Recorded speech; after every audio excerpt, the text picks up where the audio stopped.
This is your girl, your diva, Sasha, coming into you live for another episode of Night Talks with Sasha. I hope that you have had a awesome and fabulous week. It is now Friday. It is Cinco de Mayo, the one holiday where everybody has become Mexican. We're all Hispanic today, right? Right. So I hope that you are somewhere enjoying yourself a nice margarita,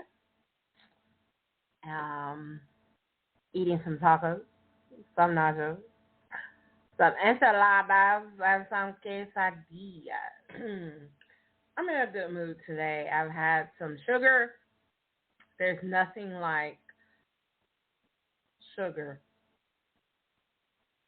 to change your whole mind and aspects on life. So yeah. It's May and it's cold. I am so cold. I don't know about anybody else, but I am freezing today. I don't know what's going on, but I'm not going to complain. I just put on a sweatshirt and a sweater and put on my old lady gear and go on about my business.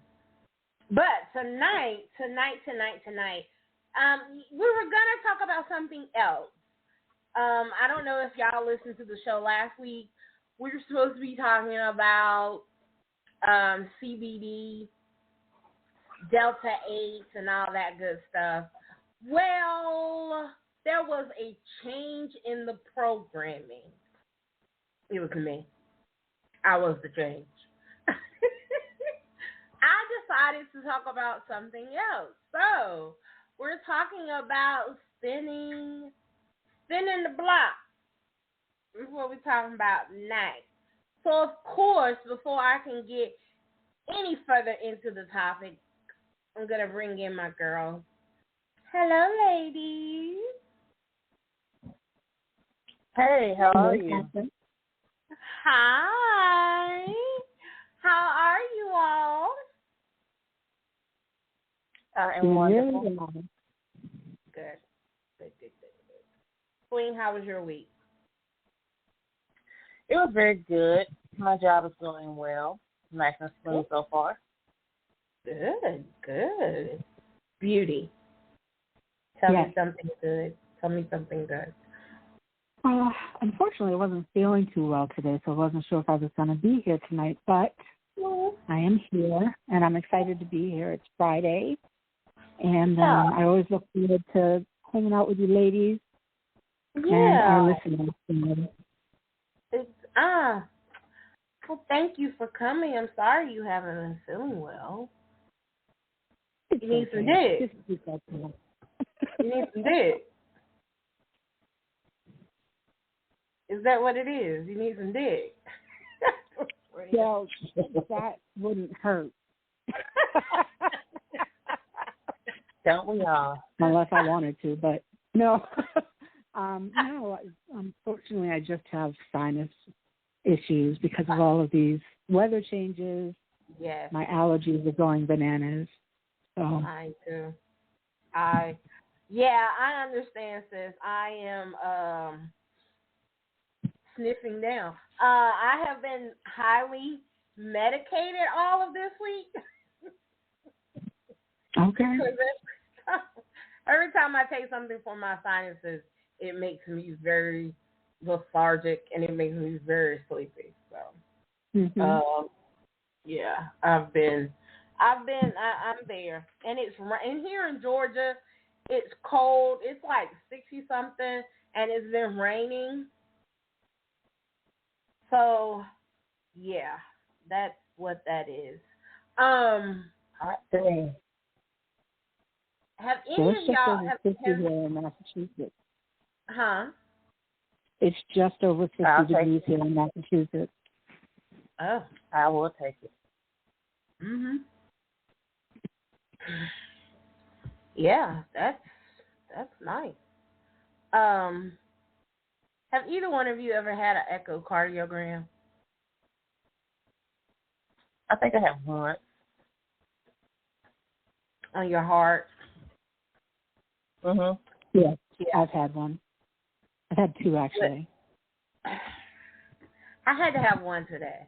That's how I found out I have an irregular heartbeat. You have an irregular heartbeat? Regular heartbeat? Yeah, I can feel it more often than not, but it's like it'll boom, boom, boom, boom, boom, boom, boom. Sometimes it'll flutter. That's why I can't eat any pork or too much salt. Oh, wow. Yeah, it goes crazy. I gotta watch what I do. Yeah, they're still checking it out. And it also affects with my vertigo, too. My vertigo starts after my heart will race. Yeah, I've heard of that before. Well, vertigo is no fun. No. I've had it like it's none. It is not fun at all. It sucks so bad. And you have it chronically, yes? So you have it more often than not? Chronically. More often than not. That's why I can't drive. That's why you can't drive? That's why I cannot drive. Because sometimes it'll happen in real shift, and it makes me really uneasy when I drive. Because I drove my mom fell at the post office one day, and I had to drive the car home. I was terrified. I did a good job because it was like right around the block, but when I'm riding in the car, sometimes it'll shift, and I'm like unsure if the car is safe in the right lane or not. But I'm gonna drive soon. I'm gonna get it right, and I'm gonna drive. Does it help if you take a decongestant? No, I know it's like an inner ear thing, but they don't see. Yeah, this vertigo is pretty much based on the inner ear thing. And it's amazing how I had heard about vertigo, but I had never really experienced anyone with it until Michael. Michael used to have it really bad. But he would get it because his ears, it is an inner ear thing, his ears would drain. And when he moved here from Connecticut, he developed allergies. He never had them in Connecticut. Of course he did. Yeah, and he did. So, and so when he developed allergies here, he would have, your sinuses drain and your ears and all that good stuff. And he wound up having vertigo. And he's like, I haven't had vertigo in like 20 years. And it was simply because his ears were draining. And it was building up, like the sebum, the earwax and stuff like that is what caused him to have vertigo. Yeah, it really, really sucks. I know I would fail any sobriety test. Boy, they didn't ask you to walk the straight line, because when I'm like walking through a hospital or walking, I can feel myself leaning to the left, like I need a front end alignment sometimes. Yeah. So I hate that shit. Yeah. I could always tell when he was about to have issues or he was having issues because his gait would be off. Like and it's embarrassing. Leaning. It's very embarrassing. Part of it when you try to lay down and the room won't stop spinning. Yes. Yeah, or it'll shift. Like when you roll over, it'll kick in sometimes. Yes. When I roll over in the bed, it'll shift. When you get up too fast, and also sometimes when I sit up and stand up too fast, I'll have to, hold on to something. I've only had the spinning vertigo a few times. My cousin has it really bad, but I've only had the spinning, like maybe 2 or 3 times. Most of mine is shifting back and forth. It's like shifting. And the dizziness and stuff. He would have the spinning, and it would also make him nauseated. And headaches. It's all headaches, nausea, soreness, and like stiffness in your neck and stuff like that. Yeah. You're tired all the time. It's exhausting. Mm-hmm. You're constantly trying to focus and you can't. Yep. It's like a whole slew of issues in one. It is, absolutely. The first time I got it, I was riding with my windows open in my car. I had all four of them open. And it was a beautiful day out, and the next morning I wake up and the room is spinning. And I ended up going to the doctor to find out that a piece of pollen had gotten into my ear canal. And that's what threw off my balance and gave me vertigo. And ever since then... Yep, and hot flashes too. You get hot flashes as well. Ooh, I haven't gotten that yet. Oh, Lord. Yeah, I get hot flashes too. That's why I take the meclizine. That's what I think. Meclizine, exactly. To make it stop. But I have to take it like 2 or 3 times a day sometimes. If I do too much, I have to take it like 2 or 3 times. I got the kind that you chew and take the pills. My goodness. Yeah, I have to take it. Usually takes about 2 or 3 days, but I start feeling better pretty quickly with the meclizine. Well, I'm so sorry to hear that. The reason I brought up about the echocardiogram was because if you have large breasts and you have to have an echocardiogram, first of all, it's for those that don't know, echo is where they take the it's basically like an ultrasound of your heart and in the muscles around your heart and your chest. So, and they're listening to make sure that your heart and looking that you don't have any damage and there's not an irregular heartbeat with the echocardiogram. That's where the cardio comes in because it's it's a heart, and then they also listen. But anyway, but if you have large breasts and you have to get an echocardiogram, like I got a hot pad on my boobie right now because it hurt underneath my boobie because she pressed down so hard just to get, you know what I mean? Like, yep. Absolutely. Believe me, I know. Absolutely. I have to. And I got fibromyalgia, so when they press that shit, hurt like a motherfucker. Yeah, I have to use ice after I get my mammogram every year. Yeah, I've heard that. I feel so bad for small boob people with mammograms. I feel so bad for them. Yeah. Because they look at their shit. I mean, for real. Yeah. It's bad for me, but I just imagine small boob people. Ooh. Mm-hmm. It's not comfortable. A mammogram is not comfortable. So are you saying they just they just lube it up? You think it'd be good if after they lube it up, but no, they still gotta mesh hard and find out the stuff is going. It's so uncomfortable. Oh, no. It's very painful. It's and I knew and sometimes because. And also another thing when you have echocardiogram, and so we're just gonna talk about echocardiograms first, y'all. If they can't see the muscles of your heart well through the ultrasound, like they put the ultrasound goo. I always call it ultrasound goo. When the woman is pregnant, they do ultrasound on her belly to hear the baby's heartbeat. That actual goo it's not just there. It has an actual purpose, and it makes it where when they put it on your skin, and it's warm for your comfort. But the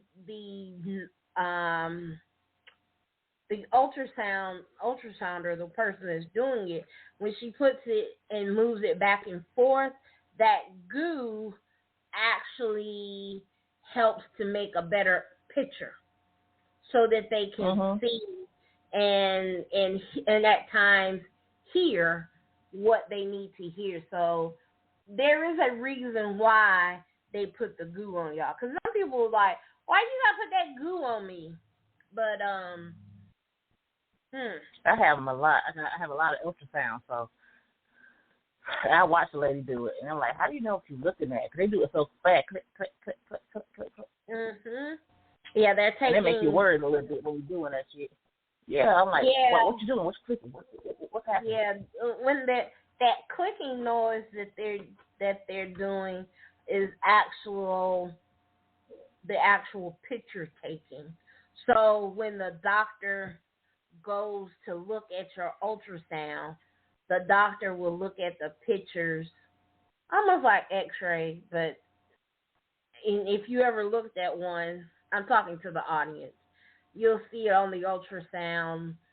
You'll see a blue light and yellow. That's the heat, hot, thermal, cold, that kind of stuff.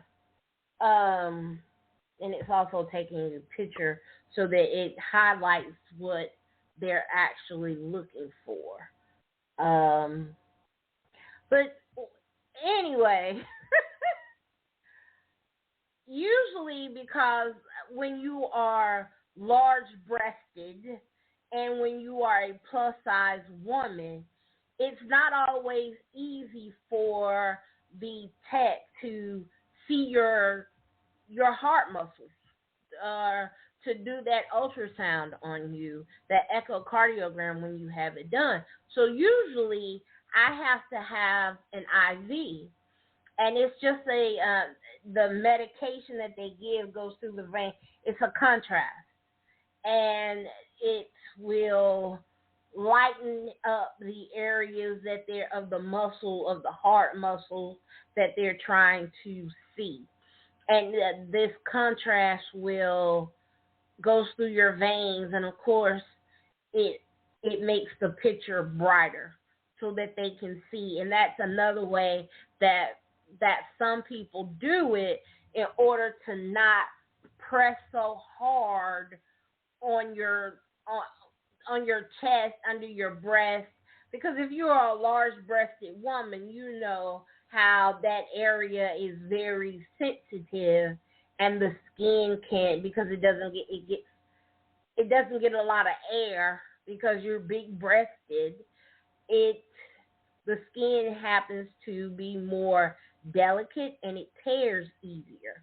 Anyway, I digress. This was an older lady that had been doing echocardiograms, she said, for 30 years. So she knows tips. Basically, she pressed the shit out of my titty. Let's just be for real. She pressed the shit out of my titty. My titty hurt, and I now have a hot pad underneath. And it's not the best place to do, because of course, chemo, and I have a port that is put in underneath my skin, and that port is where I receive my chemo, so I don't have to go and get stuck with needles for it to go through my veins every 3 weeks. I had a port put in. And it's just, you have to be careful in that area, because those ports can break. They can break apart. They can float around in your body. Just a lot of things you have to be careful of when you are experiencing chemo and you have a port placed. You just really have to be careful, because it's surgically done. I had to have it done surgically by a doctor, and I will have to have it surgically removed because it is connected to a large vein artery in my body. Anyway, my titty hurts. all that to say, it'll feel better. my left titty hurts and it needs somebody to massage it. So I'm using the hot pad. Anyway. Send out 911. Yeah, that's what I just did. That's what, low key. That's what I just did. So we're gonna get into the topic of spinning the block, rekindling old flames. So, okay, Sling Beauty, let's talk about it. Have y'all ever spent the block? I call it recycling, and I don't recycle. That'll be digging up a whole grave, and I'm not a grave digger. This is true. Okay. This is true. I understand that. Mm-hmm. And most of my exes tried to kill me, so that's another reason as well. Oh, There well, was? that'll do it. I had a few exes try to kill me, so. Oh, yeah. Well, no, we don't need to spin that block. We cannot revisit that. No. So, and what I tried to kill. So, no, I cannot. They want me back. Don't get me wrong. But no. What about you, Beauty? You ever spent the block? You know, I had to think about that for a minute because I haven't, because most of my relationships ended with them cheating. So I'm not trying to spin the block on that. And I used to be a serial monogamist. So once you did me dirty, I was done. But, you know, booty call, I will return. Yeah, that's all day. That's open. That's open. Yeah, that's a little bit different. But that's why I was saying yes in the beginning, and I was like, wait a second, that's not what we're talking about. So no, I have not. Nor have I. And something else, I'm usually not friends with my exes. Like, they want to be friends with me. Once I'm done, I'm done. Like, our relationship can never be the same. After we broke up, we can't really be friends. We can be associates that I see every once in a blue moon. But as for us being buddies like we've never done shit, no. We cannot be buddies. I don't want to hear about your new relationships. I don't want to hear about shit. Well, I have had friendships after relationships, and I'm actually going through one now. So you're better than me. Yeah. Well, you know, if it was all bad, then I could understand that. And we didn't have happy. But mine were all bad. Right.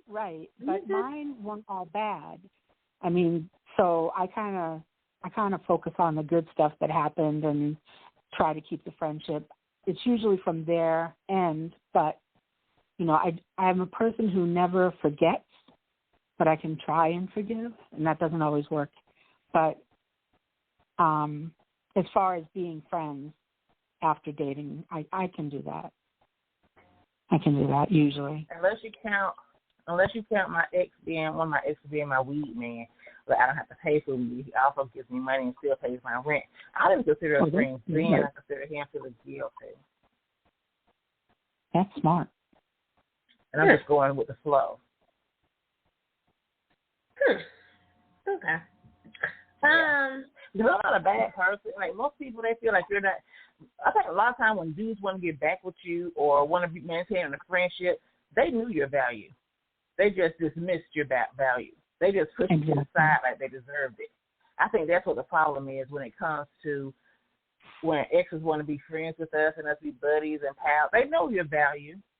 They know what a good person you are. So they would like to have that if they can't have anything else just in case. I feel like it's not even. I feel like it's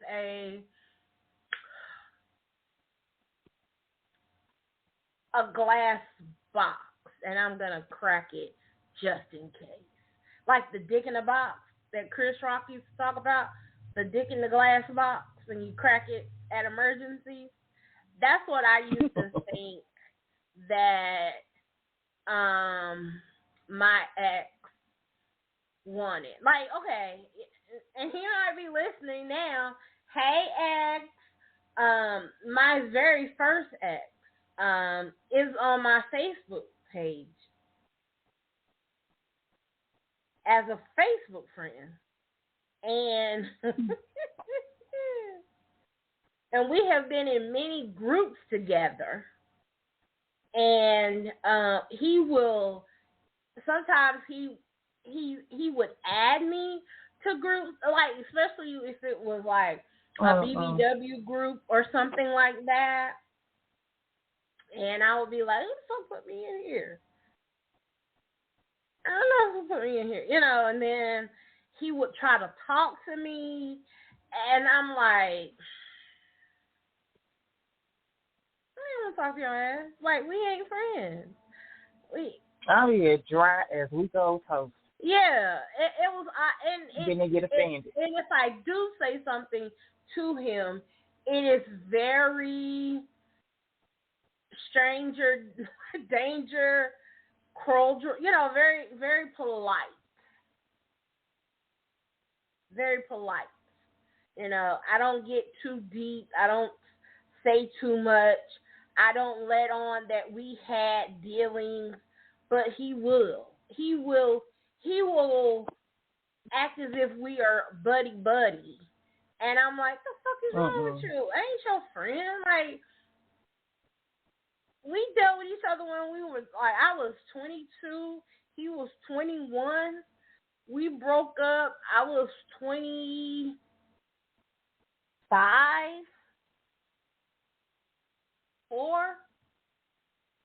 And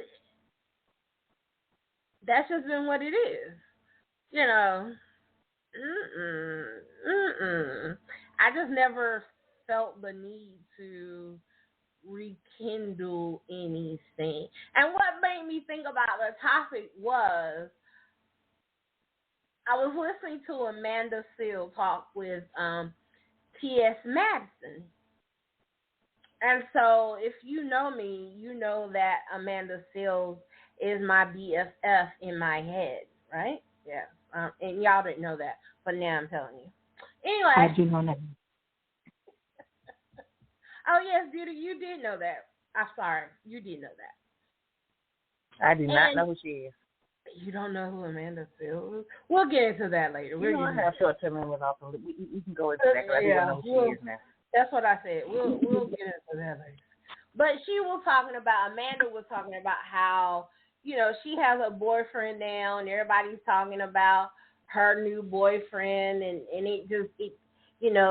it came out on Instagram and blah, blah, blah. And she was like, she asked T.S. Madison, you spin the block? And she was like, Madison T.S. is like, no. Shit, I spin the block, my block down there in the guest room. And I was like, huh. And I was thinking, like, wonder, And I just wondered if I would, for myself, would I spin the block? Is there anyone that I would want to spin the block with? And it was a resounding, no. They are X for a reason. I wouldn't, no. I don't have any that even my first one, because he always talks, I know I probably shouldn't do this.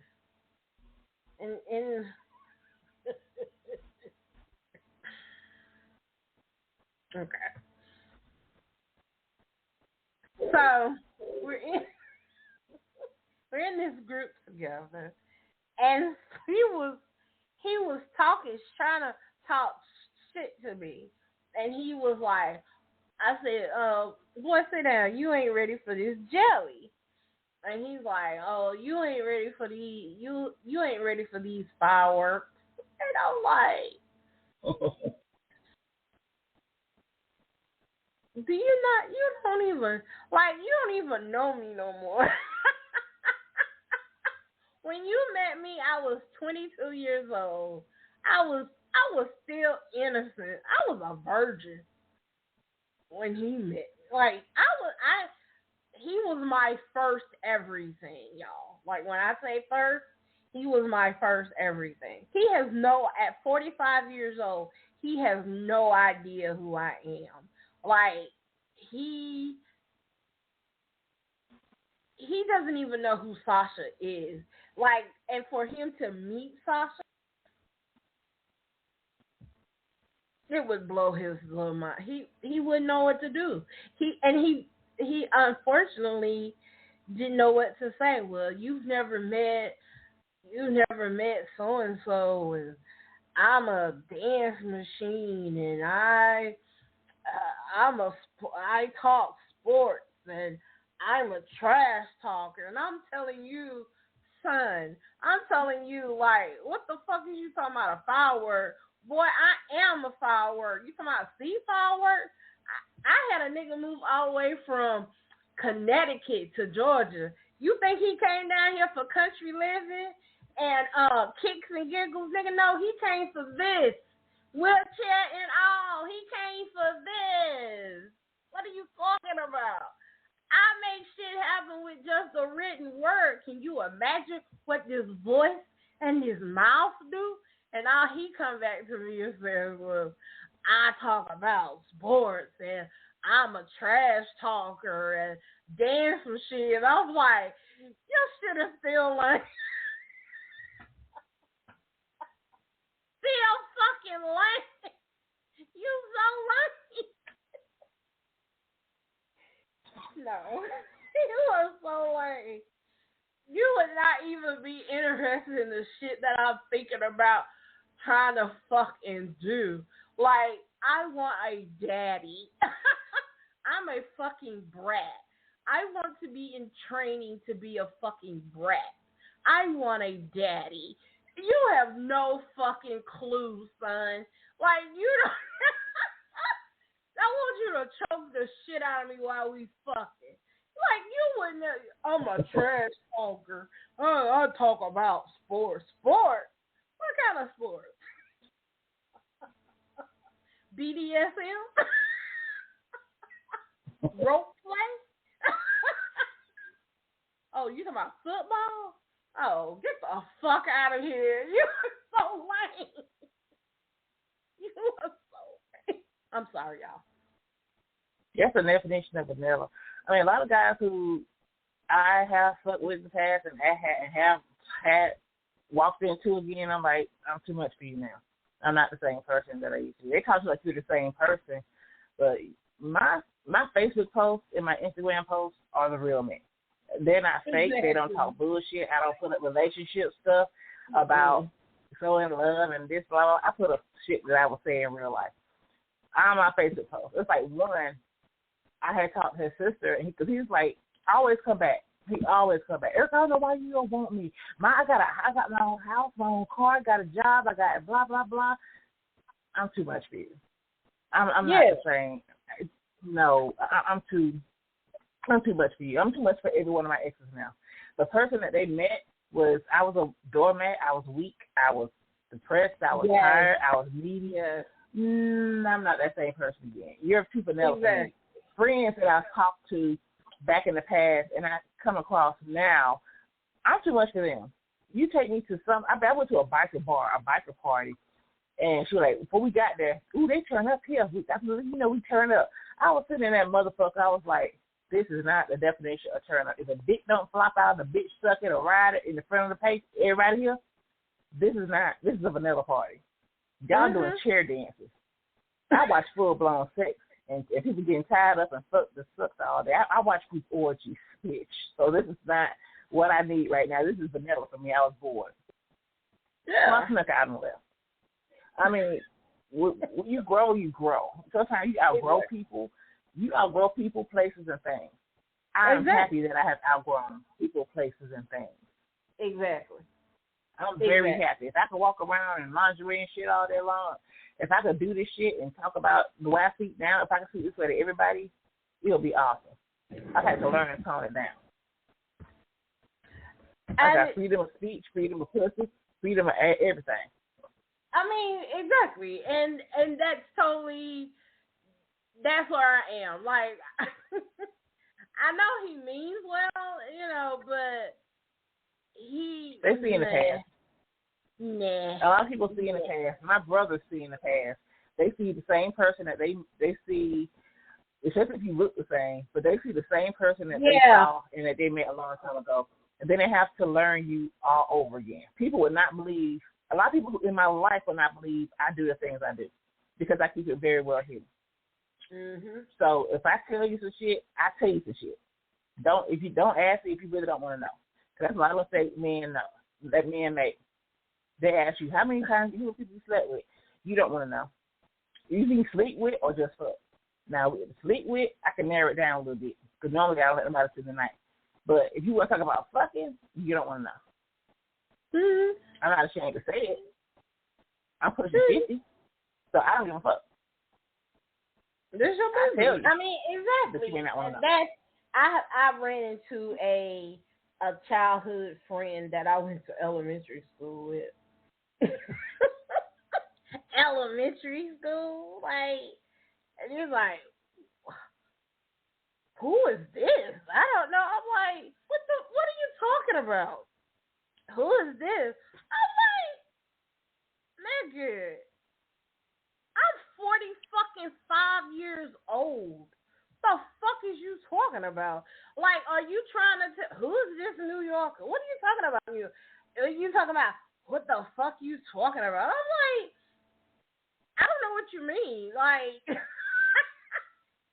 you mean. You're not the other. Nigga, I'm not mean. I'm not mean. I'm just not the same little scary, sweet, little pushover, little fat-ass little girl that you remember from the fucking 6th grade. That's all the fuck it is. And I have boundaries. I am a full-fledged motherfucking grown-ass woman. I fuck, I suck, I do shit, I talk about shit, I tough. What the fuck is wrong with you? You do it, don't you? Yeah, but well, then what's the difference? You're not supposed to. Fuck my dick, nigga. Get the fuck out of here. No. What the fuck are you talking about? Like, who do you think you talking to?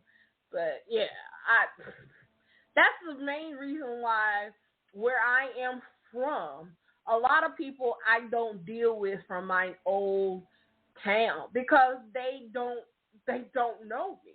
They have no idea. If they were to listen to this show and listen to some of the shit that I've talked about before in the past, not just now. Now this shit is new. This is Sasha evolving. But the Sasha from 2012, 2013, 14, 15, I was a nasty bitch. Straight up. I was experimenting. I had a full-grown fucking man, and he was allowing me to let my motherfucking freak flag fly, and I was waving that bitch as happy as I wanted to. They would not have understood that.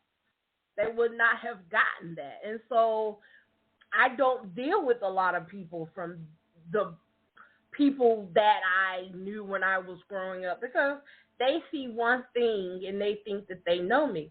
You don't know. You have no fucking clue who I am. I don't have to show you. Everybody else is always putting everything out there. I don't need to put everything out there because it ain't none of your motherfucking business what I do, how I do what I do. Fat, wheelchair, and all, but I throw these legs up, though. I can ride that dick. You don't need legs to ride a dick. I mean, you just do it. You just get up there and do it. Like, you don't need a lot of stuff. I mean, it is what it is. I mean, but when they used to see me and Michael together, like, oh, who is that? Like, oh, that's your cousin? Bitch, what you mean my cousin? No, this is my husband. What the fuck? Oh, because you ain't never seen me with a nigga in this town, you think I don't have nobody? that kind of shit. Like, I don't need to flaunt what the fuck I do to anybody. But I digress again.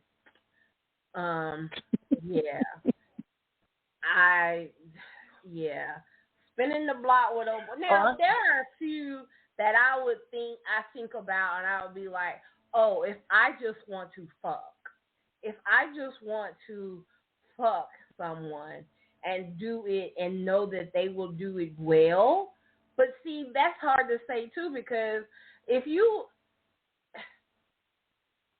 5-10 years have passed, it don't mean that 10 years later niggas still fucking like he was 10 years ago. Things change. And some of them have gotten no better. Some of them have gotten better, and some of them ain't got no damn better. Exactly. Some of them. It's very, very sad. Like, if you was dealing with one that I was dealing with at one time, I was 29, he was 23. That's been over 10 years. He in his 30s now. Is he still doing what he was doing at 23? I think not. Probably not. We could see, but other than that, no. I would hurt one of my ex-boyfriend's feelings, because he'd be fucking left, and he'd be very upset. Like, what happened? Yeah. I just didn't want to see something. Exactly. And I think that's the thing, too. When you're older, I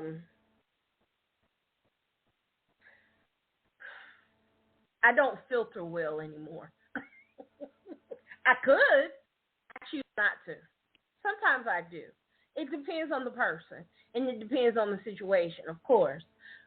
But if it's a interpersonal relationship with a man, woman, sexual, we trying to figure out what we're going to do, how we're going to do it, I don't feel the need to filter. Because we fully fucking grown. And we should be able to say, well, I want anal sex, or I want to put my dick in your ass, or I want whatever you may want. We should be able to have those full-fledged conversations and not play around the bush. So we're not gonna play around the bush. No, I don't think it's that's one of the first. If I feel like I'm gonna fuck you, that's one of the first conversations we're having. I tell you straight up, I don't do anal. Well, I don't like my ass. I don't do ass play. I tell them straight up from there. That should be a conversation that you have straight up anyway about what you want, what you don't want. But some men are just not able to deal with the directness that a woman may show them. See, and if you lie to me, you're going to deal with the repercussions of trying to fuck my ass. There's going to be a bad repercussion you're going to have to deal with. Because I'll punch you straight in the dick.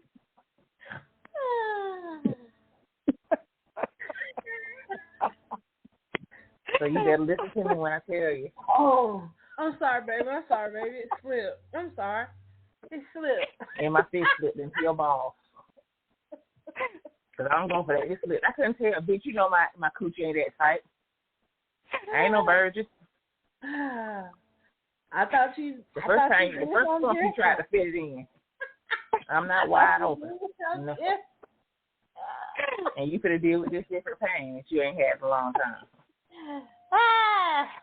Yeah, no. All I can say to all of this is that I always believed that it was best to leave my personal life personal, unless I knew you really well.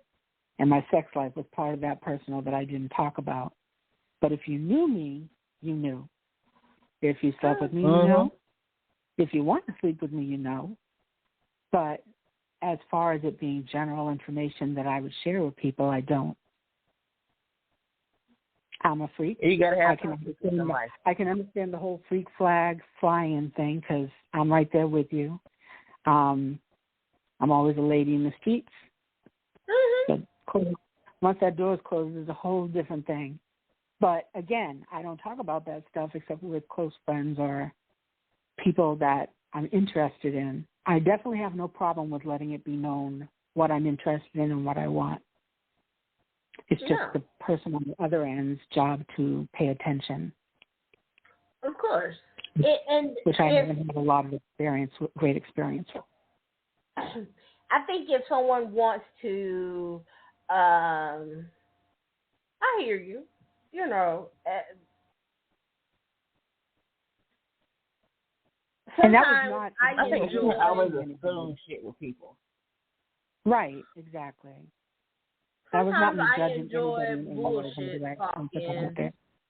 Yeah, sometimes I enjoy bullshit talking, and I let shit go because if I feel like this, if I said it, I said it, and if I had the balls enough to stand there and say it, then I have the balls enough to say that I said it. 10 toes up, 10 toes down.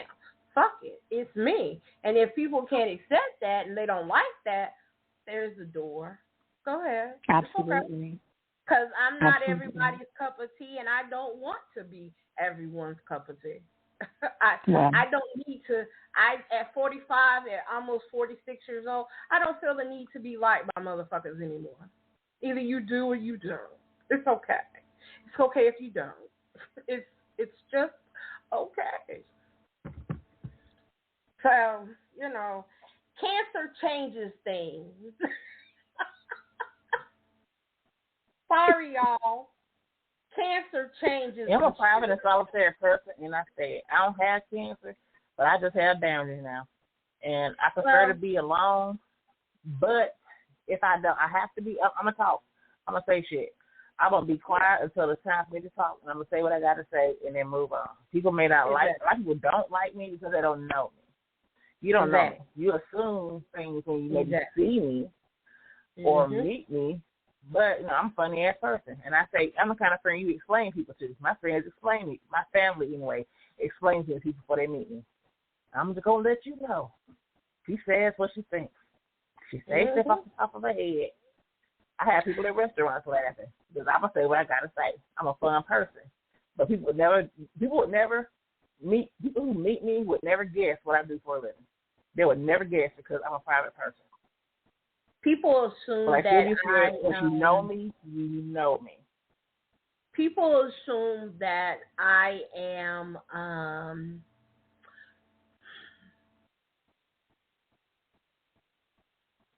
as vanilla can be. And I don't try to change it. If you want to think that you know me, okay. I have nothing to prove to anybody. Because I feel like this, if you know me, if you like I have one friend. My friend, she has rolled with me from the beginning of this shit to right now.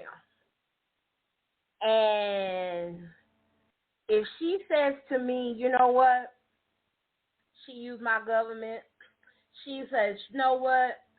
I think it's X, Y, and Z. Now, if she says something to me, I give it pause. And I contemplate what she says because what she says to me matters. Because when I speak about A1 Day 1, oh, yeah. That's yeah, full flat. All day, every day. Oh, I need somewhere to stay. Bitch, I got you. Let's go. Come on. You good? Come on. When? How long? Don't even matter. How long can I? Don't even matter. You good. I got it. You got it. That's how I feel about her. So if she says something to me, well, I think you, I'll stop and I'll give it pause and I'll be like, well, let somebody else just come up and say some shit. Okay. Brush that shit off my shoulder and keep it rolling. In my jazzy 1450. Because, people think that they know me, but and I'm not one of these people to say, oh, well, I'm really a really nice person. I'm a really good person. I'm very positive, and I don't do that shit no more. It doesn't get you anywhere, and it doesn't make people respect I'm positive but realistic. I mean, I'm positive. I love. I'm positive but realistic. I look at things the way that they could be. You know what they should. I used to have a real strong sense of right and wrong, but now I know that things are not black and white. There are exceptions to the rules, and you got to think through things. Most people don't think through things. They think it's either right or wrong. There's other avenues to go at, and I try to find those avenues. But with my exes, I had bad taste in exes. I tried different kinds, and like I said, I fell into a lot of traps trying to find love. That was my wrong. That was my bad. That's what you got to think about. If you were in a fucked up place with your ex-boyfriend, both of y'all were in fucked up places, and he was an asshole, why go back? I've seen so many females go back to bad exes because it was 10 years later. These motherfuckers are still the same narcissists or worse than they were before. And then they'll bring up stuff from the past. I'm like, motherfucker, you fell into the same trap twice. How many dungeons you got to walk through and fall into the pitfalls before you stop? I mean, if they were bad in high school, there's a chance that they've changed, but you got to look for the signs to make sure that they've changed. Because one of my exes, I could go to a restaurant here. What signs do you look for? How they talk to you. I don't think everybody My signs are what. It depends on a person. My warning signs are if you're rude to wait staff, if you brag too much, if you try to tell me what to do to my life, if you call me too much, and you want to know where I am 24 hours a day, that's a bad sign for me. If I got to call you when I go somewhere and do something, I tell you I tell people I don't talk a lot. I don't have to hear from you every single day. Fine. If I don't hear from you verbally, I want to hear from you through a text or maybe leave me a message or something. Let me know you're thinking about me or what you're busy doing. I don't have to know what you're doing 24 hours a day. If you have to know what I'm doing 24 hours a day, if I see your car creeping up and down my street, those are signs that you got to look for, that this motherfucker hasn't changed or he's gotten worse. You've been going through some shit. If you sit there and we ain't talked in 10 years and you've had 12 relationships that failed since we ain't talked, that's a warning sign. Because then it can't all be them fucking you over and mess with you. That's a pattern that you're going through, that something's wrong. You fought. If I hear you fought and beat one girl ass, that's a warning sign. People don't listen to warning signs. I listen to warning signs. I look for warning signs. I don't just like look for them. I see things. If you're a little bit too aggressive over some stupid shit, that's a sign. If you got a boyfriend who's like really get pissed off about some stupid shit, some little shit that wouldn't even bother you, that's a warning sign. That's a red flag. If your house is too clean, that's a warning sign. Because our house messy. Some people don't want to look for the warning signs. Some people say they have hope. Like, if you got hope for love, you got hope for love. I envy those people. I'm not gonna lie, y'all. I envy those females who have hope in love all the time, who believe in giving chances after chances. Maybe you don't have to get divorced. You can forgive that person. I envy people like that. But it's not me. I'm not one of those people. I get the fuck on. I will envy you from afar because I'm not going to do that. I can't get that many chances. Well, in my experience, I used to be a person that would give people chances also. I'm not saying that I'm still not that person, but what I am saying is I'm much smarter about it. And I've learned that many people find it very difficult to change. Not only that, some are just not willing to change. If you're showing me who you are, it's my job to believe it. Exactly. And that's where I sit now. You know, it's difficult when you have someone who refuses to see the benefits of being with you as clearly as they should so that they could change their habits. It is devastating. I didn't get married for a reason for the longest time, and I finally got married because I thought I had done it right, and nope, it didn't turn out the way I thought it would, but, you know, everything happens for a reason, and I'm healing now. Mm-hmm. And I trust what you say with this. And when you meet, I trust what you say. You telling me. I'm gonna go by what you said when we first met. All the time, we talked for 2 or 3 weeks before we got into this relationship, or a month or two before we really got into this relationship. I'm going by what you said when we met. And when you started changing, I see that you like my ex-husband lied to me. He told me he didn't drink, he didn't smoke, he did church all the time. The moment he got me, the moment we got married, a couple of weeks after that, you know, I started seeing a decline in what he said when we first got together, because he wanted me so fucking bad that he said everything that he thought would make me feel safe. And like a dumbass, yeah, I believed it. No, you're not and a it's dumbass. very devastating. There's a difference. There's a difference. You're not a dumbass. You were bamboozled. Somebody told you everything that you wanted to hear or that you needed to hear at that time. And then, to make well, it I think convenient also that we bring our representatives to the table, men and women both. They bring their representatives, and it takes. I'm going to listen to you, and I'm going to listen to what you tell me, but I'm also realizing that you're trying to put your best foot forward. You're interviewing for the job. So you're not going to tell them that you are constantly late, but you know you are. You know, so 3 weeks, 2 months into a relationship, I still know that I'm dealing with the representative. So I'm taking it with a grain of salt. But when we get to 90 days... Just like my job.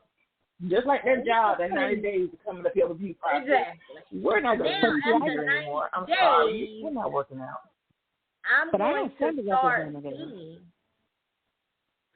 who you really are. 6 months. Yeah, I don't go in with this is what you get. Yeah, exactly. I am very much. My friend, when I'm sitting at that table in that first 2 or 3 weeks and I'm talking to you, you are getting the real me. I call it jumping the post. This is what sometimes it's excessive, and then there's other times, but you get the real me. I'm not a person. I'm not a person who can pretend or act differently to fill a role. I am who I am, and I will tell you right up, real quick, that I am not a person that you can tie down or tell me what I can and can't do. I am not a person that is willing to accept whatever you claim to be your truth, especially if you've been in the past. There's just so many, and they're not rules, but there's so many things that I live by. And one of those things is that I am always myself. I always tell the truth. And maybe sometimes I tell too much. And maybe that's why I end up with people who, you know, will tell me stories because they know a lot about me when I first meet them. But that's who I am. I'm honest. You're never gonna. You are never gonna have someone come to you and tell you something about me that you didn't hear straight from me. Exactly. I tell you the shit. I tell dude, I'm difficult. I can be difficult sometimes. I'm not an easy woman. But I don't accept a lot of stuff that other women accept. I get temperamental. I'm very loyal. I love hard, and I'm very loyal. Once I see you fucking this up, I know what's going to happen. I know I'm going to get depressed. I know I'm going to get suicidal. I'm going to get angry. I'm going to lose it. So that's the difference between us and some of the people that we come in contact with. Everyone should come in contact with. Everyone should come to the table with who they truly are. They should. At a certain time, at a certain age, it should be where you are confident enough in yourself and in who you are and stand on who you are. But unfortunately, and let's be realistic, unfortunately, there are many people that come into situations, relationships, friendships, any of these fucking ships that we are dealing with, and they are not being 100% authentically themselves for whatever reason. Some don't know how. And a lot of people. And it's not my job, and I refuse. And one of my boundaries is I am no longer taking care of anybody. That's it. I'm done. And a lot of guys I feel can read. Because a lot of people, anyway, men and women, they can read you because they're like transformers. They can be what you want until they don't have to be anymore. Like some women, once they marry you, before they marry you, they will take care of you and treat you like the gold, the wonderful gold of the earth. And a lot of men will too. But the moment they feel like they got you, the moment they got the key to the house, the moment they start paying some bills or doing whatever, they're going to change. So you got to really, really pay attention to what's happening. Because a lot of men, they will change in like maybe a month or two's time. They want you to marry them. They want you to be with them. The moment they feel like they got you, move out the country with them, move out the state with them. The moment they get you out of state and away from your family, it's going to be a different story. And then you got a whole new different man who you have no idea who the fuck he was. You got you a woman who you didn't know club. She went to church every Sunday until she got you. Until she got pregnant or had that baby for you. And then you got a totally different woman. You got a new woman. This is not the one she gets. Everybody is not. You got to watch out for this stuff. You got to watch. That's why you got to watch. Because you got to know the signs. Because my brother gets girls like that. He like hood chicks. But the hood chicks that he gets will be the sweetest things in the world. Because they want to move in that big ass house he got. They want to see his cars. They want to drive his cars. But what they fuck up is nobody drives my brother's car. When he was married for 2 years, his wife never drove specific cars of his. So you ain't going to move in the house with him. So he gets different females. I'm like, if you bring your mouth too much and do too much and put yourself out there too much, telling your soft side, they're going to feel like they got you. Because a lot of men are empaths, like cult leaders and shit. They can talk to you for 10 minutes and know what kind of person you are. I have that ability. But it takes a few conversations. I try to know what kind of person you are now because I pay attention. Before that, I didn't pay attention. I was just happy with a man. Yeah, I got a relationship. I was just happy to have one. But when you listen and pay attention and really listen, you're gonna see them warning signs. Because I saw none back in the day. I didn't. I was just happy that I had a man. I had low self-esteem and all that shit. So I fucked up a lot. Love yourself more than anybody else could ever love you. You are lucky enough to be given birth to. You are lucky enough to grow up because in a better circumstance than a lot of people that you knew love you no matter what. Love you like a motherfucker. I would die for me. I would run over train for me. I would do everything for me. Then you won't be able to be fucked over. That's not true. Yeah, it's true.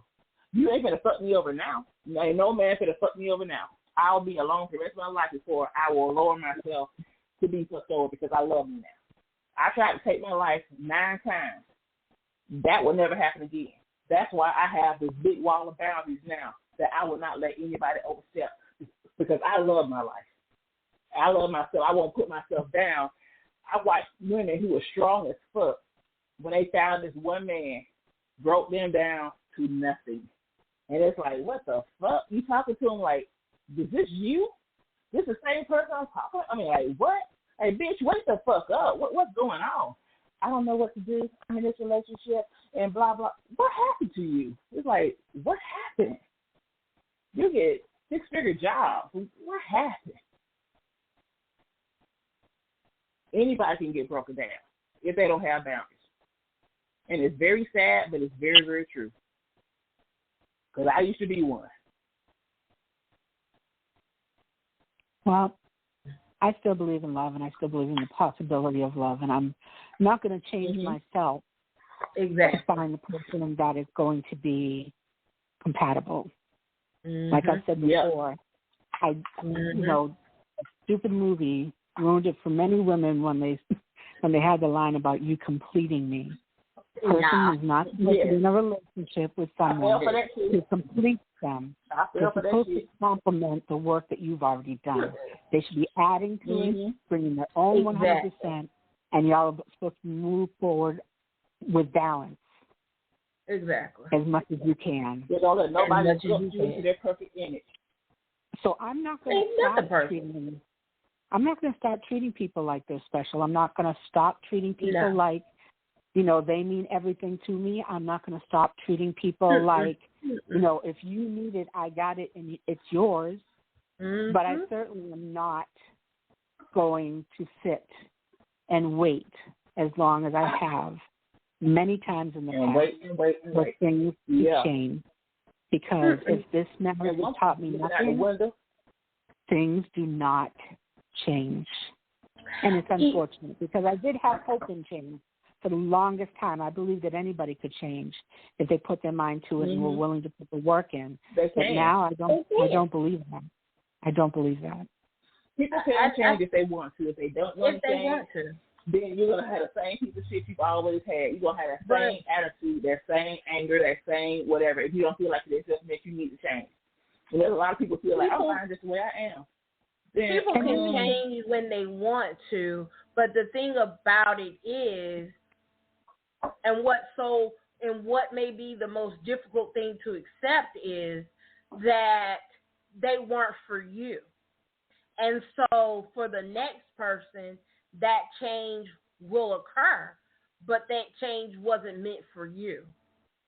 And that's the hardest thing to accept is you feel like you wasted time, and I wasted time wanting or trying to expect this person to change, but they did not, and they will not. But yet and still, 2-3 years later, they get with someone else and they do a 360. It was. I'm okay with that. You know what? Move on and as long as you're a better person. Because I did that. I had a lot to do with that. Yes. And go on and be happy, because that's all I want. As long as you're happy, then more power to you. If you want to be with someone else, just say it. If you want to have sex with someone else, just say it. If you want to hang out with someone else and pretend that I don't exist, just say it. Because believe me, I can do the same. I will know you don't exist. I can do the same. Exactly. And that's the other thing is people mistake your kindness for weakness. Exactly. And they believe that they can do anything to you and that you're just going to sit there and take it. And not be a doormat. You got to show them different. Not taking into account how much they'd hurt you or how much they've tried to take from you. Exactly. And believe me, I can forgive and forgive and forgive, but then I get to a point where I'm done. And when I'm done, I am done. That's it. Do not talk to me no more. Don't call me no more. I only forgive so you're not going to hurt me. Of myself. When you hold a grudge. I don't forgive. I don't need to forgive for someone else. I forgive for me. And if I am and one of the boundaries that I am putting up is I don't have to be on your timetable to forgive you. I don't have to. I don't have to be on someone else's timetable, or I don't have to be on anyone's timetable to think that I need to move on from whatever situation or whatever is going on in my life. And that's what people fail to understand. And you can be the kindest person in the world, I feel. And this is me. And I'm not describing anybody else. I am talking about Shawanda. Not Sasha, but Shawanda. Shawanda is the kindest, givingest person in the world. I will do anything to help anyone that I can. And many people have taken that and used that and twisted that and thought that I was a fucking doormat because of it. So now I felt like I had to reconstruct and reconfigure and make me something else to deal. No, I don't have to do any of that. I can still be who I choose to be. I just need to get rid of them fuck-ass people that are around me. That's it. Absolutely. That's it. Absolutely. I work too hard to be the person I am. I can still be who I choose to be. I refuse to ever let this world, this experience changed me. Now, is there an edge to me? Is there a harshness to me? Yes, because I realize that I don't see the world in rose-colored glasses anymore. I went through some hardships. I went through some things.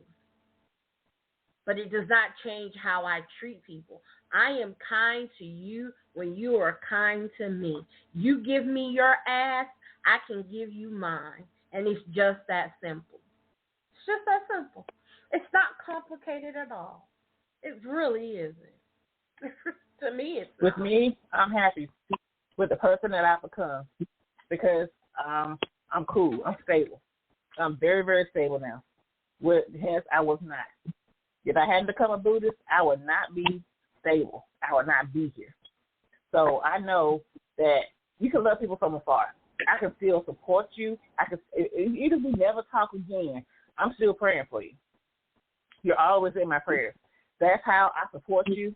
I'm not going to give you a whole bunch of money. I'm not going to let you live with me. I can help you find a place to live. I'll help you find a job, but I cannot let you live with me because that's going to be detrimental to my mental health. That's going to be like a push over the edge. Because especially if you know, if I know you, I'm going to do something that can make you last a little bit longer than you staying in my house and doing nothing.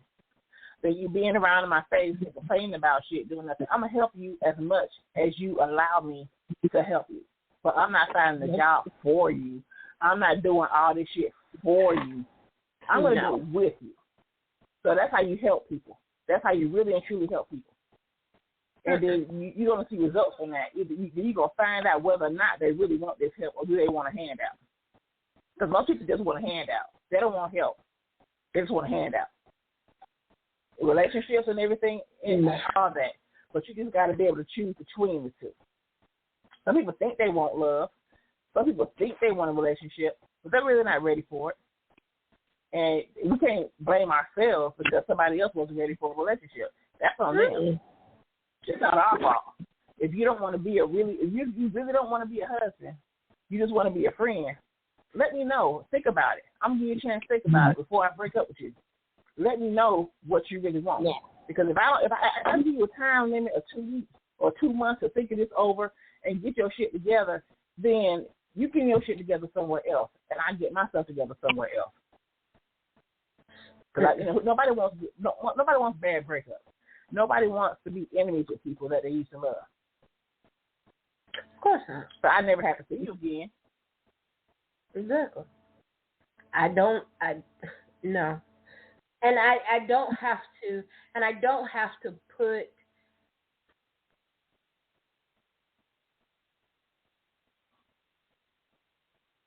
I'm not waiting for anyone to make the decision. I'm going to make it. If I've given you, if this is what it is and we can't come to a final decision about what we're going to do and what we're going to be, then I'm going to extract myself from the situation and go on about my business. I'm not going to wait for you. Why? You've let me know your inactivity, your inability to make a decision, your inability to say what you want to do has let me know what you want to do. That's it. Go about your business.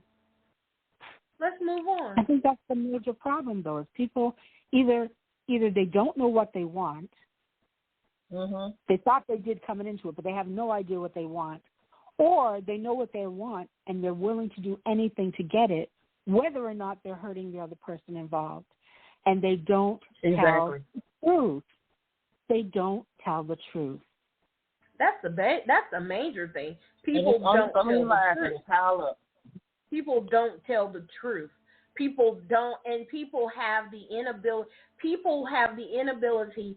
They are so caught up on the fact that they don't want to be alone, or they are so afraid to be alone that they will then go along and play along to get along, when you know deep in your heart that's not what you want. So tell the truth. People on the outside can see it. Be accountable. And that's the thing. we have a large number of adults in the world that call themselves wanting relationships and want to date, but they have the inability to be self-accountable. They have the inability to be self-aware. They have not matured. Just because you're 42 years old does not mean that you've matured to a 42-year-old. You think, okay, we're 42 here. We should be able to say things and have a communication and talk. Everyone has not gotten to that ability where they can self-actualize and see themselves doing and moving upon the hierarchy. Hello, psychology 101. People don't want to be held accountable. They want to float along and not be responsible. Well, if I don't say anything, if I don't make a permanent decision, then I'm not held accountable for what happens or how this other person internalize what I say or run with what I do or how it makes them feel. Your inactivity, your inability to move along and say something, that's hurting me. I think it's also... They don't want to be accountable. Yeah, exactly. They don't want to be accountable, but I also believe it's about being selfish. It is. Very. Because you go from being want to be accountable, you are being selfish. Friend, yeah, you become an item or someone that they put on a pedestal and they leave you there to hang out because they like you the way that they are, and then they go about and do their thing with everybody and anybody else. Mm-hmm. And that's not fair. They didn't want you to be a lady. Fair. They want you to be a real woman, what they consider a real woman, what they consider a lady, while they go out and do what they want to do. And then they come back whenever they feel like it. And then they do whatever they want to do. And I'm like, that's not how it's happening. That's not how it's happening. If I don't see you, what you do on the other day, if we're not in a relationship, what you do on your days when you're not with me, I don't give a fuck what you're doing. If we're not together. But if we're in a relationship, I said you be a grown-ass man. You knew you were in a relationship when you leave this house. I'm not looking for you. I'm not trying to find you. You can't mold me into what you want me to be by guilt. You can't mold me into what you want me to be by loving, by saying how much you love me. You can't gaslight me by telling me I didn't say this or I didn't do that or I'm just this or you just don't love me. There's certain words that you hear that they use. That's gaslighting. Mm-hmm. And that's that narcissism bullshit. I don't have time for that. I'm a narcissist's worst enemy because I don't listen to the bullshit. I don't care. If you feel like you can rule over me and make me go and be who you want me to be, your friends can see that shit. Your friends can see you dress differently. Your friends can see you speak differently. Your friends can see you don't call every day. Friends can see all this shit from the outside. They see you. They see your downfall. But you can't see it because you're on the inside. And you're not paying attention to investing in all this love that he's giving you right now. But your friends can see that shit. Your family can see that shit. Some people don't want to see it. You can be behind the love and in a lovey-dovey, and you can feel all that shit until shit starts going down. When you see yourself going downhill, this is not what the fuck am I? Who have I become? What the fuck happened? Then it may be too late for you to get out unscathed. Before that, you can get out unscathed, but that shit really does some damage to you that you don't want to go to therapy for. Then the next relationship you go into that relationship damage. That's how damaged people get into relationships over and over again because you're damaged. You're not dealing with that damage. I had a lot of damage. I still have some damage to work through. Mm-hmm. But I'm in a safe place in my life right now. I'm very safe. I'm not bitter. I'm not angry. I just have boundaries. They love saying it's us being bitter and angry because we have boundaries. No, it's that we have boundaries. We know that we're fucked up in a certain way, and we don't want to put that shit on you. You got to fix it ourselves first. I know my triggers. I got a lot of landmines that you got to cross over to get to me. And they're obvious landmines because I told you about them. I wrote you out a map. And I don't. I'm not going to be doing those landmines. And I feel that we have to stop saying that people don't want to unpack our baggage. That's not true. if you find the right person, that's what it is. Because how can you? I don't want to bring baggage with me everywhere. You can bring baggage with you to every single relationship. This motherfucker, you got to unpack this shit. And then it's slipped out in the public. I don't want nobody unpacking mine. Nobody wants, that's not what I'm saying. So, but what I'm trying to say is that we all come, you can heal yourself, but we all come with certain things that we need to unpack. And sometimes you can't unpack all of that on your own. And it is helpful to have someone there with you to help you unpack it. Don't mean you want them to unpack the shit for you. You want them to be there to support you while you unpack it. But that's patience. That's what I'm saying. That's patience. But exactly. I know I am going to go back to therapy. I know I am going to go back to therapy. But I deal with things the way I'm dealing with them now, so that when a right man does come into my life, I can see it. And he's going to come. He's going to be there. I'm going to see it. I'm going to know it. We're both going to be the same kind of crazy. That's what I want. That's my idea of a good man. That's for me as a good man. But I know I got to draw him to me. And I got to, change my bad relationship karma. Like, I figure out what all that is. But it's a bad relationship karma I have. But I got to fix that bad relationship karma. I got to heal that in myself so I can, so he can come to me. Right now, it's probably a whole ocean in between us. But I know it's going to come closer and closer. Like, the continents drifted closer and closer together. That's how I feel like it's going to be for me. I don't know how it's going to be for me. But I'm patient. Me either. I'm patient. And I'm okay with that. Right now, I'm not looking for a relationship. Right now, it's about me. Right now, I am totally selfish, and I feel okay with that. Ain't nothing wrong with it at all. No, not at all. Not at all. Because selfish can be seen either way. It can be seen as a positive or a negative. It's a positive when it's something that you've decided for yourself that's not going to hurt or harm anybody. Exactly. In opposed to the selfish that aims to do everything for yourself no matter what anybody else feels. So there's nothing wrong with being selfish. Sometimes it's self-preservation that you're actually working with. And that's it's disguised as selfish.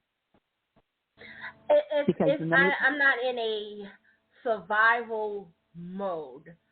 I'm not in that survival mode where I feel like that I was a year ago. If you asked me that a year ago, my answer would be different. Right now, I'm in a selfish mode where it's about me and what I want, and I don't want to, in a relationship, have to be concerned with how someone else may feel with the things that I'm doing or that I want to do. And it's not so much about, I got to get someone's permission. If Michael was still here, we probably would be clashing right now. If Michael was here, I may not even be in this selfish mode, so I don't know. But he's not. And that's where I am. And I feel okay with that. I want what I want. And I don't want to, I want to explore. And I don't want to be bogged down with anyone questioning why I want to explore and why do I want to do this. I just want to do. And no questions asked. Because I'm not going to stop myself and say, why are you doing that? That's not good. Oh, my God.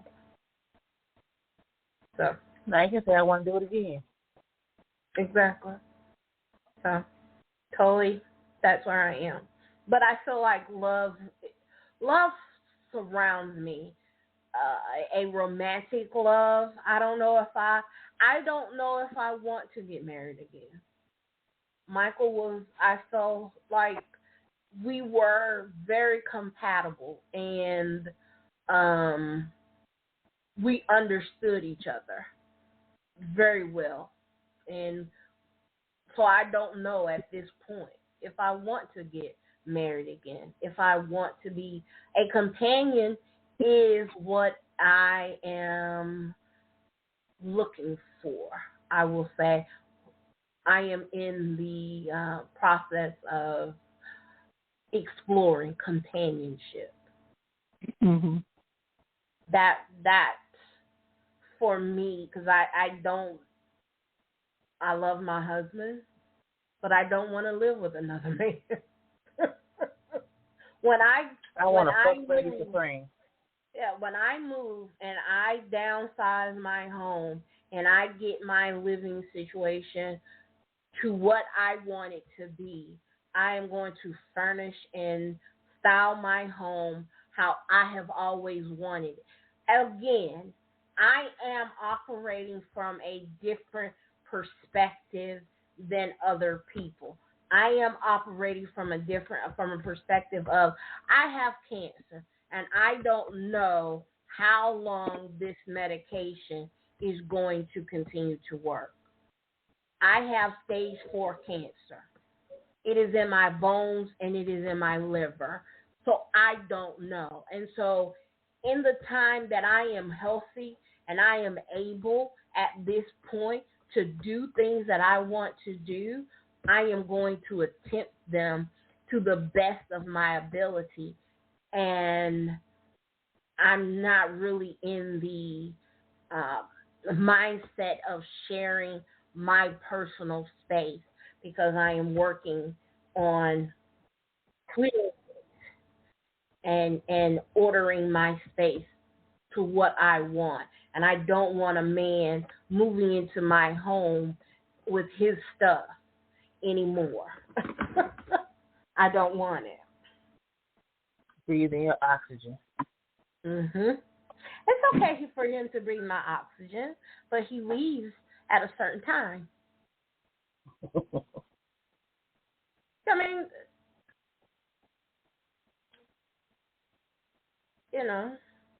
he's not looking to live with me. We're not looking to create a home together. He is set in his home. I am set in mine. We both know what we want, what we're looking for, what we're willing to deal with, what we're not willing to deal with. And he comes visit me. I visit him. I take my spend a night bag. He bring his spend a night bag.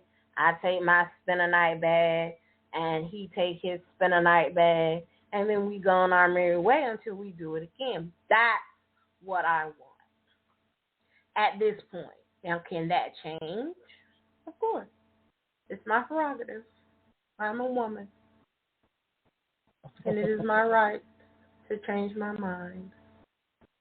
Well, I'm still trying to figure it out because I haven't decided if it's going to be a man or a woman. What? Yes, you have plenty of time to find out. That's what I was just about to say. You have plenty of time to find that shit out. Find out what you want and definitely go for it. But I'm not spinning the block. Right. I think our conversation definitely hit upon that and let that be known. I'm not spinning the block. No. Mm-hmm. There's no block for me to spin. No. There's not one for me I'm either. good. Yeah, I'm good. There's no sense in looking backwards, is my point of view. There's only up from here, I feel, and there's only forward. So, it works for some people. It works for Diddy and Carisha, or whatever her name is. She likes to be peed on.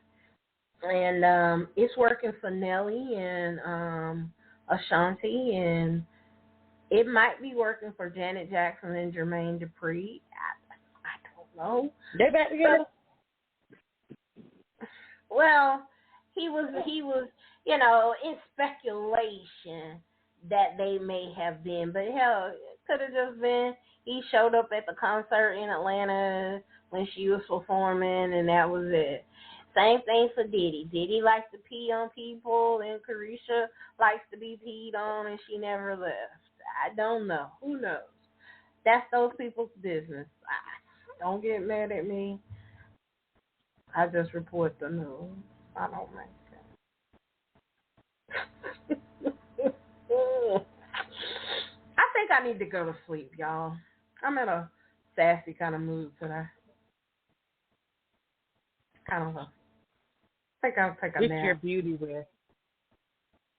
Nah, I gotta go to work. Nah, I'm good. I'm gonna go in here and find myself something to do. Get on the phone with somebody's nephew or son and talk some hot shit. And have some fun for the rest of the evening. And that's that. And enjoy my weekend. So I want you all to enjoy your weekend. I hope that you heard something that was interesting, that you enjoyed the show. We will be back next week, and we will be talking about CBD, and we're going to get all into that. So, as always, y'all want to add anything? Y'all need to tell us anything? Any hot news? Anything you want to share before we get off the air? I had a dude dedicated Facebook Live to me that I forgot I fucked. It was kind of awkward.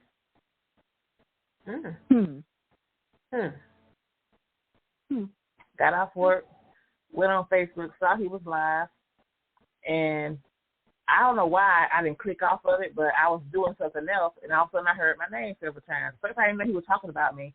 Talking about, I loved you, you was my first love, and a nigga was selling drugs, but he told me he didn't want to talk to me anymore because I sold drugs, and I quit selling right then. I got you this, and I'm like, blah, blah, blah. He was saying, Erica. I'm like, what? And I'm like, is he talking about me? And then he said some clue words that kicked in my memory. And I was like, oh, shit. He is talking to me. Oh, I had no idea he was talking to me. Yeah, I'm talking to you. I got my own place now. This was like 2011. 2012. So you will spin in the block. That was a very awkward conversation. Yeah, no, I can't do that because he licks his lips too much, and you lick your lips too much to get white. So I kept watching his lips turn from white to brown, and I'm like, okay. And then now everybody knows he fucked before. I'm like, God damn it, motherfucker. Okay. Well, that had some complex feelings to it. Oh, well. Oh, you can see the feeling in his eyes because he really wanted this. I felt bad for him. Not bad enough to fuck him again, but I felt bad for him. Nah, don't get no pity fucks. Nobody. Yeah, that's never gonna happen. Nah, those cost too much. So, Miss Jigglypuff is going to. I forgot to say this. Miss Jigglypuff, Victoria, is going to come on the show whenever she wants to. Yeah, I love her. She's so fucking funny. She's going to do reviews. She's going to be reviewing any and everything. I'm gonna try to get her to review some sex toys for us and see what she says. She has a good review on sex toys. Yeah, I've seen a couple of them. So, and she's, of course, she is a plus size woman. So if it doesn't apply to you, but she's going to come on and start doing some reviews. So whenever she comes across anything new or exciting, because on her page she's always doing food reviews, snacks. And her reviews are so hilarious. She loves her snacks. She loves her some damn snacks. Yes, she does. And so I love her. She got the same sense of humor. I look forward to meeting her. Oh, she's very funny. She's hilarious. Yeah, she really is. So she's going to. I thought she was gonna come on tonight, but I should have told her. I'm sorry. I was cooking and I made buttered chicken tonight, y'all. Nice. Oh. It was so good. Y'all ever had buttered chicken? No. I don't think so. No. It's an Indian dish, and Okay. It's not spicy, is it? No, it really wasn't. You can spice it up. I don't try to go too spicy right now. GI issues. I didn't use curry. I used garam masala. And here's a tidbit for y'all: if you're cooking and you want to make buttered chicken and you can't find garam masala, you can take allspice and cumin and mix it together and get garam masala. Just tidbit for y'all cooking people out there. Garam masala. Sorry, I said it wrong. But I can't do too much Indian because it's so spicy. But butter chicken sounds good as hell. It had you gotta get the recipe for that. Onion. It has the spices are in it are cumin, chili powder, or turmeric. No turmeric. Paprika, smoked paprika. You can either use chili powder or smoked paprika. Salt, pepper, some garlic. Where's the butter come in? You saute the onions and in butter and about a tablespoon of oil. You saute the onions until they get golden brown. You add the chicken. It also has tomato paste in it. You can either use a tomato paste. Then you add the spices, and you cook the chicken and the tomato paste and the spices till the chicken is done. And then you add cream or yogurt. You can add heavy cream. You can add whatever you like, anything but milk. I decided to use coconut milk because it's lower in calories than heavy whipping cream. And you can you let it simmer in the coconut milk when you add it in the sauce, and about 5-10 minutes, not long, because your chicken is going to be chopped up into like pieces, so you don't want to cook it too long because that chicken like that is going to get really tough and rubbery. Yeah.